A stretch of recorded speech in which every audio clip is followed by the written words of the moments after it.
Hello, magandang gabi sa inyong lahat mga kapatid at happy Sabbath.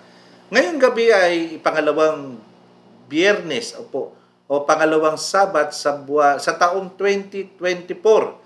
Pero sa ngayon, tayo ay patuloy na magbabasa sa aklat ng Genesis na napakaganda ng istorya. Bago natin ipagpatuloy po ito, sana ay samahan niyo ko sa pananalangin. Ama namin Diyos sa langit, maraming salamat po sa inyo. Salamat po sa buong sanlinggo na nagdaan na kami po inyong ginabayang pinatnubayan. Salamat po sa buhay at kalakasan na patuloy niyong pinapahirap sa amin sa pag-iingan niyo sa amin, sa araw-araw na aming paghahanap buhay, sa mga pag-aaral ng aming mga anak, at patawad din po sa aming mga kasalanang nagagawa. Ngayong gabi, muli kaming dudulog sa inyong paanan at hihiling ng masaganang biyaya at pagpapalang karunungan para sa aming babasahin ngayong gabi, na sana po ito ay maunawaan namin, maintindihan at maging inspirasyon.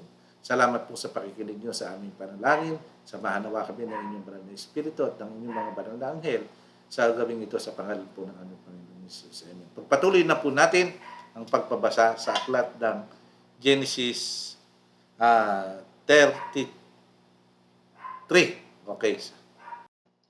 Simulan na po natin ang nasa Genesis 33:1 hanggang 20. Nang tumanaw si Jacob, nakita niya si Esau na paparating kasama ang 400 lalaki.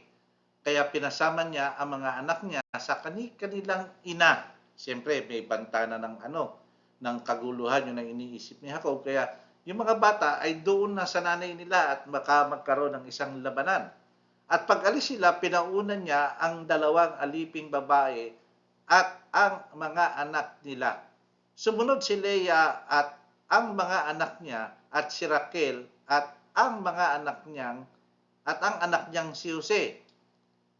Si Jacob ay nasa unahan nilang lahat at halos ilang beses siyang yumukod habang papalapit siya sa kanyang kapatid, pero tumakbo si Esau para salubungin siya. Niyakap siya ni Esau at hinagkan at umiyak silang dalawa. Yung pinangangambahan po ni Jacob ay napawi. Takot na takot siya sa kanyang kapatid at siguro hindi siya lalaban. Pero ang nangyari ay yung kanyang pinangangambahan ay nawala sapagkat sinalubong nga siya ni Esau, nakasaad dito, at hinagkan siya at umiyak silang dalawa. Nang makita ni Esau ang mga babae at mga bata, tinanong niya si Jacob, "Sino ang mga kasama mong yan?" Sumagot si Jacob, "Sila ang aking mga anak na ibinigay sa akin ng Diyos dahil sa kanyang awa." Lumapit agad si Esau, ang 2 aliping babae at ang mga anak nila, at yumukod sila bilang paggalang sa kanya. Sumunod din si Leah at ang mga anak niya at yumukod.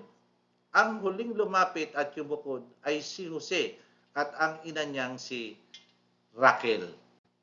Yung pagyukod po ay tanda ng paggalang. Nagtanong pa si Esau kay Jacob, ano ba ang ibig sabihin ng mga grupo ng hayop na nasalubong ko? Sinabi ni Jacob, regalo ko sa iyon. Regalo ko iyon sa iyo para tanggapin mo ako. Pero sumagot si Esau, marami na akong ari-arian, kaya sa iyo na lang iyan. Hindi tinanggap yung regalo sapagkat baka mas marami pa, o sabihin natin marami rin siya, kaya hindi kailangan. Pero nagpumilit si Jacob, sige na, tanggapin mo na iyon. Kung totoong pinatawad mo na ako, tanggapin mo na ang mga regalo ko sa iyo, sapagkat nang makita ko ang mukha mo at nadama ko ang magandang pagtanggap mo sa akin, para ko na rin nakita ang mukha ng Diyos. Tanggapin mo na ang mga regalo ko sa iyo dahil napakabuti ng Diyos sa akin at hindi ako nagkulang sa mga pangangailangan ko. Pinilit ni Jacob si Esau hanggang sa tanggapin na ni Esau ang mga regalo niya. Siguro sabi, sige na nga utol, tatanggapin ko na para mapatunayan ko na pinapatawad na kita.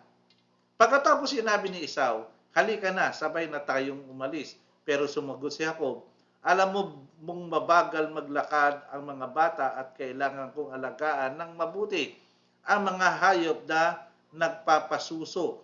kung pipilitin natin ang mga hayop na maglakad sa buong araw, baka mamatay sila.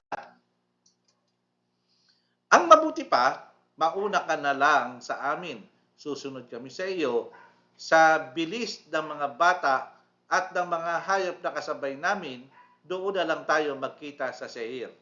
Sinabi ni Esau, kung ganoon, ipaiiwan ko na lang ang iba ko pang mga tauhan sa iyo. Sumagot si Jacob, hindi na kailangan. Ang mahalaga, pinatawad mo na ako.